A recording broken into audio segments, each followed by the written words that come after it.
زبانوں سے آگ برسا رہے ہو، اس مذہب کے ماننے والے ہاتھوں سے لوگوں پہ ظلم کر رہے ہو.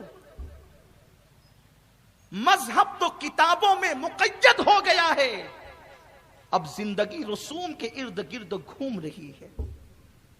کہاں ہیں ہم؟ میرے رسول نے اس یہودی عورت سے فرمایا بچہ تیرا روتا ہے، خدا نے طبیعت ایسی بنائی کہ کسی کی آنکھ میں آنسو نہیں دیکھ سکتا. یہاں ایک بات اور یاد آتی ہے، یا رسول اللہ ایک بچہ رویا آپ اتنا تڑپے تھے، یہاں تو پوری امت رو رہی ہے. حضور آپ کی پوری امت رو رہی ہے. حضور کی تڑپ قبر انور میں کیا ہوگی، آقا کی بے قراری کیا ہوگی.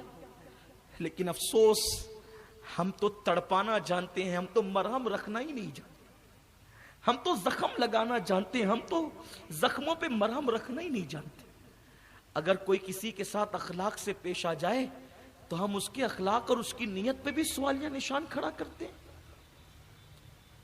یہ رسول اللہ کی تعلیمات نہیں، اللہ کے حبیب کا فرمان ہے. میرے نبی وہ تھے جنہوں نے کافروں کی آمد پر چادریں بچھا دی، کافروں کی آمد پہ چادر بچھائی. ہم اپنوں کی آمد پہ کھڑے ہونے کا ظرف نہیں رکھتے.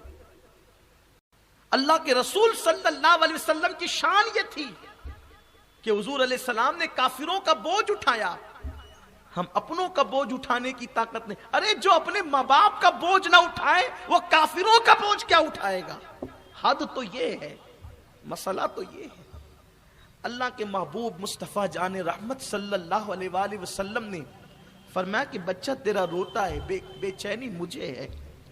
بتا تیرا بچہ کیوں روتا ہے، کیوں رو رہا ہے تیرا بچہ. ظاہر سی بات ہے میرے نبی کے لہجے کی شان یہ تھی کہ وہ سخن ہے جس میں سخن نہ ہو، وہ بیاں ہے جس کا بیاں نہیں، وہ سخن دل نواز جس سے سخن میں راج پاتا ہو. سرکار ابد قرار نے فرمایا بچہ تیرا روتا ہے، بے چینی مجھے بتا روتا کیوں ہے. اس نے اندر سے جواب دیا رونا اس لیے ہے کہ میرا شوہر سفر میں گیا ہوا ہے اور بہت دن ہو گئے واپس نہیں آیا. اس دور کے سفر بھی بڑے لمبے لمبے ہوتے تھے. تو کہا کہ وہ ابھی تک واپس نہیں آیا اور گھر میں جو سامان چھوڑ کے گیا تھا اس میں سے تیل ختم ہو گیا ہے. تیل ختم ہوا، چراغ بجھ گیا، چراغ بجھا، اندھیرے سے میرا بچہ ڈر کے روتا ہے. میرے کریم آقا سراج منیر نے اس عورت سے کہا انتظار کر. سرکار اپنے گھر گئے. حضور کے گھر میں ایک ہی چراغ تھا. سرکار نے حجرہ عائشہ سے وہ چراغ نکالا اور نکال کر کے اس عورت کے گھر میں چراغ رکھا. گھر میں روشنی ہوئی. روشنی کیا ہوئی کہ وہ بچے کا رونا بند ہو گیا. بچہ چپ ہوا. حضور مسکرائے اور پھر مسجد نبوی میں تشریف لائے. حضور نے اپنے گھر کا چراغ اس کے گھر میں رکھا. حضور کے گھر میں بظاہر اس وقت ایک ہی چراغ تھا. سراج منیر کے گھر میں اس وقت ایک ہی چراغ تھا. سرکار نے اپنا چراغ اس کو دے دیا کہ اس کا بچہ نہ روئے. یہاں تو محلے میں میرے گھر کا کچرا تیرے گھر پہ کیوں، تیرے گھر کا کچرا میرے گھر پہ کیوں، اسی پہ ایک دوسرے پہ کیس ہوتے ہیں، ایک دوسرے پر کا مرڈر ہوتا ہے، ایک دوسرے کے ساتھ لڑائیاں ہوتی ہیں. وہاں گھر کا چراغ دوسرے کے گھر میں روشن ہو رہا ہے. یہ دین ہے، دین اسے کہتے ہیں. آپ کہاں ہیں دین کے پاس، اور دین سے کتنے دور ہو گئے ہیں ہم. جمعہ کی صرف 2 رکعت نماز پڑھ کے مسلمان بننا چاہتے ہو. گھر میں قرآن مقدس رکھ کر کے دھول اس پر تہ بتہ جمتی جا رہی ہے. کبھی قرآن پڑھا یہ سوچ کر کہ قرآن کہتا کیا انسان سے. کبھی سیرت مصطفیٰ کا مطالعہ کیا کہ مصطفیٰ جان رحمت صلی اللہ علیہ وسلم کی زندگی کیا ہے، آقا کریم صلی اللہ علیہ وسلم کس طرح سے زندگی گزارتے تھے. گھر کا چراغ مصطفیٰ جان رحمت نے وہاں دے دیا.